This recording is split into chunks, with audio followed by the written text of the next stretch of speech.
ये वैसे आपने सब बातें आज जो बताई है, ये वैसे मेरे हिसाब से नहीं पता होगी किसी को, या फिर नहीं अभी तक किसी एक इंटरव्यू में आई होगी। परिवार है उनको पता है, जो आने वाली नई जनरेशन और नई पीढ़ियां हैं उनको ये मालूम नहीं है। हम्म जो बड़े बड़े ठिकाने हैं, हम्म जैसे मैं आपको बता दूं कि पांडु में नकुल जी ने नकुल शालिहोत्र लिखा था, ओके। जो आज भी पुराने स्टेट और रजवाड़ों में पड़ा हुआ है। तो इस तरह से पुराने लोग हैं, ये सब जान रहे हैं और इनको जानकारी है। पर नई जनरेशन में काफ़ी प्रॉब्लम्स आ रही है, जो बस केवल घोड़ा खरीदना ही पसंद कर रहे हैं और उसको खरीद के भी स्टेबल में हो गया और उसको वो टाइम मिला तो देख लेते हैं, नहीं तो हफ्ते में एक बार तो देख लें। बिल्कुल राइट।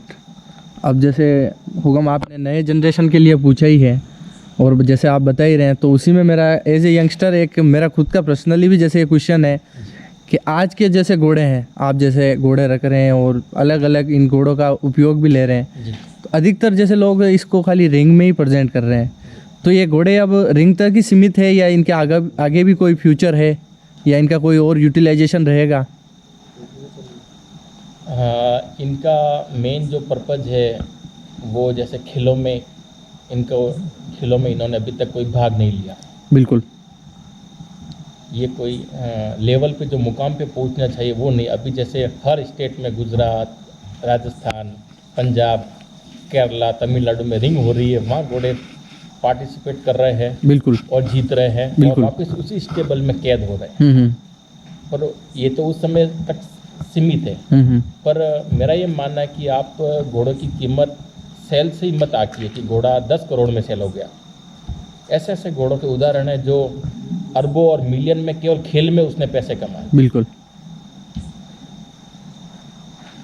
इन्होंने ओनली गेम खेल के भी अपना नाम किया है। बिल्कुल, उन्होंने घोड़ा सेल ही नहीं किया और गेम में इक्विस्टन में वो पैसे कमा लिए और वो अरबों की बात है। बिल्कुल। तो मतलब इनको अब कैसे अपन अगर यूटिलाइजेशन समझें, तो अगर रिंग साइड के अगर कोई कुछ नया करना चाहता है तो उसके बारे में थोड़ा बताएं आपको। हाँ, पहले कि वो कितने फ्री है, ओके। बात यहीं आ जाती है। बिल्कुल, हाँ, उनके पास टाइम, घोड़े के लिए टाइम कितना है? हाँ, क्योंकि जिसके पास टाइम है तो वो ये काम करे खेल का। नहीं तो 100 रुपये कोई जानवर ऐसे ही दो रखने हैं तो वो ठीक है। बिल्कुल। पर खेल के लिए उनको मतलब मैं मानता हूँ कि 10 घंटे घोड़े के पास चाहिए दिन के। ठीक है। तब जाके वो जो अपन बात कर रहे हैं कि लेवल पे आए, मुकाम पे पहुँचे, तब जाके वो पहुँच पाएंगे। बाकी फिर वो वापस उसका वो यूटिलाइजेशन ही नहीं है, एक ला के खिलौना बांध दिया है बस। और वो उसकी जैसे रिंग में जीता, उसकी कीमतें बढ़ी, स्टेबल चेंज हो गया और घोड़ा घूमता गया। उसका फिर वापस कोई यूटिलाइजेशन नहीं है। तो हुकम जैसे अपन कोई नया घोड़ा या घोड़ी लेके आते हैं, जैसे अपना एक अपन मल्टीपर्पज़ के लिए घोड़ा घोड़ी खरीदते हैं, तो अगर उसमें अपन मल्टीपर्पज़ सोचें, अगर सफारी या राइडिंग के पर्पज़ में यूज़ करते हैं, तो मैक्सिमम अपन कौन सी एक एवरेज घोड़े की यूँ या घोड़े की उम्र रखते हैं कि भाई इस उम्र तक मेरे ये घोड़ा काम का है? घोड़ा तो कभी बूढ़ा नहीं होता है। ओके हुकम। मेरी जानकारी तक मैंने देखा कि ऐसा घोड़ा कोई कि जो वृद्ध और बुढ़ा हो गया हो, ये हमेशा जवान है। ओके। तभी तो आपने नोट किया, साइंस में इसको हॉर्स पावर बोलते हैं, प्रदान किया। बिल्कुल। तो वो क्रेडिट घोड़ों को ही जा रहा है। एक मेरे ब्रदर हमेशा, जब मैं घोड़ों का काम करता हूँ, मैं अपने हाथों से दाना देना, घोड़े को ग्रूम करना, घोड़े पे राइड करना, घोड़े पे सैडल लगाना, और जो नए वर्कर्स जो सही से आते हैं उनको साथ साथ में सिखाना, तो ये मैं करता हूँ। फिर मेरे ब्रदर हमेशा मुझे एक बात कहते हैं, धुआं धाप माथे टाप। ओके। मतलब जब बरसात का मौसम हो रहा है या जब मक्खियाँ घोड़ों पे आ रही, मच्छर आ रहे हो, तो आप धुआं कीजिए। जैसे आपने देखा, ये देखिए आप धुआं लगा, बिल्कुल धुआं चला रखा आपने। तो इससे मच्छर और मक्खियाँ घोड़े को परेशान नहीं करेगी। ओके। फिर ज़्यादा बरसात हो तो उसको माथे पे टाप दीजिए। जो घोड़ा बरसाती पानी से, घोड़ा हमेशा आप नोट रखना, जब बरसात पानी से घोड़ा का जो वेगपन है, जो उसकी पावर है, वो कम हो जाता है। ओके। तो आप उसको एक टाप दीजिए। ठीक है। फिर गर्मी में घोड़ा हमेशा मालिक को चाहता है। धुआं धाप माथे टाप पावण जावो आपो आप। यानी मैंने कह दिया, मैं मालिक को, अरे भाई इस घोड़े को पानी पिला देना रे, और आदमी ने सुना या नहीं सुना, हाँ, वो अनदेखी कर दे, पानी नहीं पिया। ऐसे नहीं, आप खुद पानी पिलाइए। बिल्कुल और सही। संतुष्ट कीजिए, घोड़े ने इतने लीटर पानी पिया। वो घोड़े 20 नहीं 30 नहीं 80 साल तक जिएगी, ये मेरी गारंटी। ओके 80 साल तक ये जिए। कहा हुआ है, मेरे ब्रदर ने मुझे हमेशा कहते हैं, धुआं धाप माथे टाप ओके पावण जावो आपो आप, छड़न न देवे कोस किसी को, घोड़ो जीवे बरस असी को। बिल्कुल राइट। जैसे ओपम अभी तो जैसे अगर किसी को अगर नए जनरेशन को पूछे कि भाई घोड़ा कितना जीता है तो वो बता देगा 25 से 30 18 25 30 18 ये 18 साल 30 तो कोई नहीं कहेगा। हाँ मत अगर थोड़ा और नॉलेज रखता हो तो वो हुक्म ये बता देगा 25-30 साल मैंने देखा है जीता मैंने है। खुद अपने आंखों से घोड़े देखे हुए हैं 50 साल 40 साल, मतलब मैं 32 इयर्स का हूँ, ओके पर ऐसे भी घोड़े हैं जो अभी तक जीवित हैं और वर्किंग में हैं। अच्छा तो वो घोड़े हुए थे मेरे से 10 साल पहले, तो वो 40 साल के तो ऑलरेडी हो गए हैं। 40-42 साल। और अब जब इनका थोड़ा बहुत भी यूज़ तो ले ही रहे होंगे जहाँ पे भी होंगे। आज ये प्रॉब्लम हो रही है कि आज अपन वही बात कर रहे थे कि ये स्टेबल में रहते हैं ना, तो कहीं विचरण घूमना करते हैं। बिल्कुल तो घोड़ा तो एक जगह रह के वो पूरा उसका वो बुढ़ापा आना और उसकी मर्दानगी जानी और वो होना ही है। फिर वो उसकी जो एक्टिविटी है वो ही नहीं हो पाएगी तो फिर कैसे वो काम चलेगा। भी एक पेशेंट को ये कहता है कि आप घूमो और काम करो, तब जाके आप फले फूलोगे। बिल्कुल राइट। तो हुक्म जैसे अपन इसी में एक बात है मेरे दिमाग में कि मैंने कहीं कमेंट में भी पढ़ा था कि जैसे अजीत सिंह जी पीएचडी कर रखी है और वो प्रोफेसर थे कॉलेज में जी, और वहाँ से वो कॉलेज छोड़कर अपने जो पुरानी विरासत है जोत सिंह जी की जो अपना नारले में स्टड है इसको आगे रन किया। तो उसी कड़ी में मैं जैसे जानना चाहूँगा कि राव गणपत सिंह जी जो आप अजीत सिंह जी के छोटे भाई, आपके दिमाग में उस टाइम क्या चल रहा था कि मैं हॉर्स में ही आगे अपना करियर देखूंगा या फिर मैं कुछ अलग करना चाहता हूं, या फिर आपका रुझान इस तरफ कैसे ज़्यादा बढ़ा? हाँ मोहित जी, ये थोड़ा सवाल तो डिफ़िकल्ट है। इसमें मैंने काफ़ी सोच समझ के मैं इधर ही बैठा। ओके। मेरे काफ़ी प्लान तो ऐसे थे कि मैं, और ओरिजिनल बात बता रहा हूँ, मैंने उस समय मेरे पासपोर्ट और वीज़े की तैयारी कर ली थी। मैं इंग्लैंड जा रहा था। अच्छा। कि वहाँ उन घोड़ों पे अपन कोई और अच्छे काम करेंगे। ओके। और भी मेरे पास खूब आइडिया थे कि अपन वहाँ यूएसए में जाएंगे और घोड़ों पे काम करेंगे। ओके। पासपोर्ट हुआ, वीज़े की तैयारी हो गई। फिर एक बार मैंने रात को सोचा था, जैसे 2 दिन बाद जाना है, तो मैंने सोचा अपन चले गए तो मेरे ब्रदर तो काम कर रही, अगर मैं कंधे से मिला के उनका साथ दूँ तो क्यों ना ये जो आज 50 घोड़े तो ये 100 की संख्या बार करके 200 पहुँच जाए। और नहीं तो ये रुझान टूटना नहीं चाहिए। तो मैंने फिर ये सारे कैंसिल करके और हम घोड़े बढ़ाने का मतलब है कि उनकी अच्छी ब्रीड करना। घोड़ी में क्या कमी है जो घोड़े से पूर्ति हो, और घोड़े में क्या कमी है जो घोड़ी कर सके। तो इस तरह से, और पुरानी लाइनें कौन कौन सी बची है। भेड़ छाल तो आजकल भेड़े छाल भी चल रही है, तो उसमें जाना है नहीं कि आज वही घोड़ा एक ही यूज करें।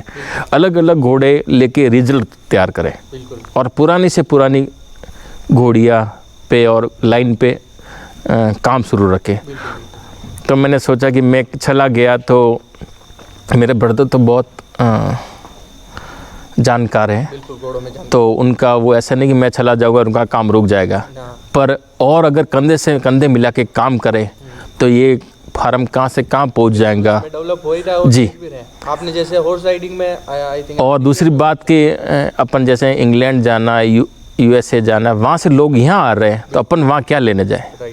और ऐसे तो है नहीं कि मैं 1 लाख और 1.5 लाख की सैलरी में पिघल गया और मैं वहाँ चला गया। यही अपन कमा लेते हैं, इससे ज़्यादा कमाते। घोड़ों की मेहरबानी, रेवत की कृपा है कि सालाना काफ़ी हमारी बजट रहता है भारी। तो ये सब रेवत भगवान की कृपा है और इसको आगे चला रहे और ये बस चल रहा है। बढ़िया चल रहा है। और आपका डीपीएस में आप वहाँ पे भी घोड़े रख रखे हैं और कोचिंग देते हैं बच्चों को? जी, अपने पास 5 राइडिंग स्कूल है और लगभग 28 से 30 घोड़े राइडिंग स्कूलों में कार्यरत हैं। और मैं सारा वो मैनेज करता हूँ कि आज 1 वीक उस स्कूल में, 1 वीक उस स्कूल में, स्कूल से मीटिंग करना, स्कूल से बच्चों से बात करना, कोई प्रॉब्लम्स तो नहीं, आदमियों की क्या एक्टिविटी है, वो घोड़ों पे ध्यान दे पा रहे हैं, स्टूडेंट पे देर नहीं, ये मेरा शेड्यूल रहता है। और मुझे जो टाइम बचता है तो मैं जैसे राजस्थान में बाड़मेर जालौर में मालानी डिस्ट्रिक्ट के घोड़े जो अपन मालानी बोलते हैं वो काफ़ी प्रसिद्ध, उस एरिया में जाता हूँ। फिर गुजरात में बनास का कांटा है, वहाँ के घोड़े कद काठी के लिए बहुत फेमस है, वहाँ जाता हूँ। तो इस तरह से घूमता रहता हूँ और जो घोड़ी अच्छी लगती है तो हम खरीदते भी हैं। और कि कोई परेशान हो कि भाई एक घोड़ी में प्रॉब्लम हो, कवरिंग नहीं हो रही, तो हम उसकी मदद भी हमारे पास स्टेलियन है, कवर करा के देते हैं। और अभी हमने कभी ऐसा नहीं हुआ कि हमारे स्टेलियन की फ़ी हमने ले ली, कोई फ़ी नहीं है। अच्छा, कोई भी घोड़ा उसको मन अच्छा लगे और कवर करा सकता है। अच्छा, हाँ, पर ये है कि आप घोड़ा कवर भी करा रहे हो और हमें क्रेडिट नहीं मिल रहा है, वो बहुत गलत होता है। ऐसे भी हमने देखे कि हमने काफ़ी अच्छा काम किया है तो वो क्रेडिट एक भूल जाते हैं। अच्छा, हाँ, तो हमें काफ़ी दुख होता है कभी। फिर हाँ, दुख की बात है, आप किसी की हेल्प कर रहे हैं और उसकी हेल्प को वो समझ भी नहीं रहा है। जी, बिल्कुल सही है। तो ऐसा आदमी हो कि किसान लोग हो या ऐसा कोई हो कि हाँ मुझे काम करना है, घोड़े अच्छे, तो हम उनके लिए कभी भी हम ये घोड़े, हमारे पास अली बाबा लाइन का घोड़ा है, आलिशान का भी घोड़ा है, आलिशान का बच्चा है, तो सभी घोड़े हैं, तो कभी भी हम इन्हें क्रॉस कर सकते हैं जो इनकी अहमियता को समझे। बिल्कुल, आप अलग अलग ब्रीड पे अलग अलग काम भी कर रहे हैं। जी जी जी। तो हम जैसे इसी पे एक मेरा क्वेश्चन है, अपन इंडिया में भी और जैसे घोड़े अलग अलग ब्रीड के हैं, थोरो ब्रीड भी है जी, अपन मारवाड़ी घोड़े ही क्यों रखते हैं? मारवाड़ मतलब मारवाड़ी। अच्छा, ऐसा? हाँ, अगर अपन अमेरिका में होते तो थोरो ब्रीड रखते, यूएसए में होते तो उनकी ब्रीड रखते। अच्छा, अपन राजस्थान में रहते तो यहाँ क्या, ये राजस्थान गढ़ है घोड़ों का, घोड़ों का गढ़ है। बिल्कुल, राजस्थान से फिर बाद में घोड़े बाहर गए हैं। जैसे महाराष्ट्र में बात करें तो अभी घोड़े पहुँचे हैं, ये जैसे आप 15 साल देख लीजिए। वैसे कुछ ऐसे लोग भी हैं जिनके पास बरसों से घोड़े आ रहे हैं, वो इक्के दुक्के लोग, मतलब बहुत कम जिनके गिने चुने लोग थे। तो आज घोड़े जा रहे राजस्थान से जा रहे हैं, आज पंजाब से भी जा रहे तो राजस्थान से जा रहे हैं। स्टेलियन आज ऐसा आप देख लो कि वो स्टेलियन राजस्थान से नहीं गया। ऐसे स्टेलियन कोई भी आप उठा के देख लो, नाम, स्टोरी, जिनका बॉर्न और जन्म और पीछे की लाइनेज है या उसका पुराना हाउस है, वो राजस्थानी मिलेगा आपको। इसलिए ये घोड़े रह रहे अपने पास। बिल्कुल, इसीलिए मारवाड़ी घोड़ों को अपन प्रमोट भी। जी जी, बिल्कुल। इनके काफ़ी ऐसे अंग है और इनके कलर अलग अलग कलर है और इनके अलग अलग अंग है। अच्छा, हुकम जैसे आप अंग और कलर की बात कर रहे हैं, तो कलर जैसे कैसे आप अबलक और लाल कलर, ये रंग कैसे हैं, थोड़ा इसके बारे में बताएंगे हुकम? मैं एक कवि के मुंह से बोली हुई व्याख्या आपको सुनाता हूँ। ओके, कवि ने घोड़े के 6 रंग छोटे, ओके, 6 रंग बड़े ओके, और 6 रंग छोटे बताए हैं। ओके, तो मैं आपको निवेदन ये कर रहा हूँ कि कवि ने ऐसे कहा है, गाला छोटा ग्रहरा, ओके, कनौतिया कैकाण, ठीक है, ओछी डांडी पूछरी, आसन छोटो आण, ओके, मोटा सूम सुगट गठ, अखियो बड़ी उजास, ओके, कंध मोटो कैकाण रो, पाव मोट मोटास। ओके, फिर कवि ने छौड़ाई के बारे में बताया कि जो अंग छौड़े होते हैं, पासल छौड़ा पीठरा, पुट्ठो छोड़ो पाठ, ओके, पासल छौड़ा पीठरा, पुट्ठो छोड़ो पाठ, ओके,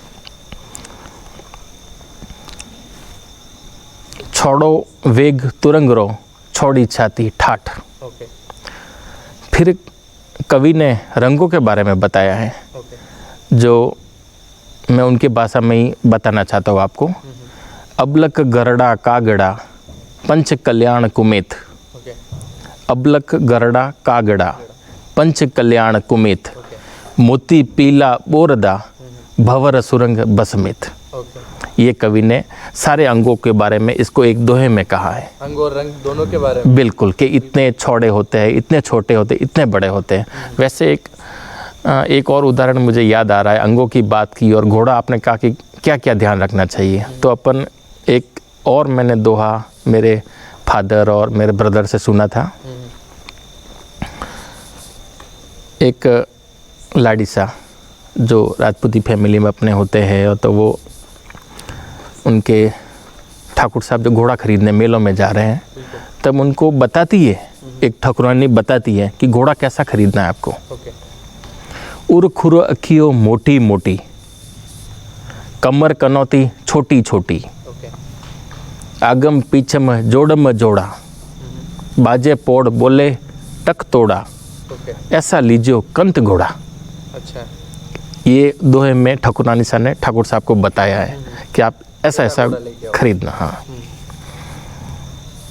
इस तरह से रंगे और घोड़ा के बारे में और इस तरह से बताया गया है। पुराने ऐसे बता जी जी जी जी।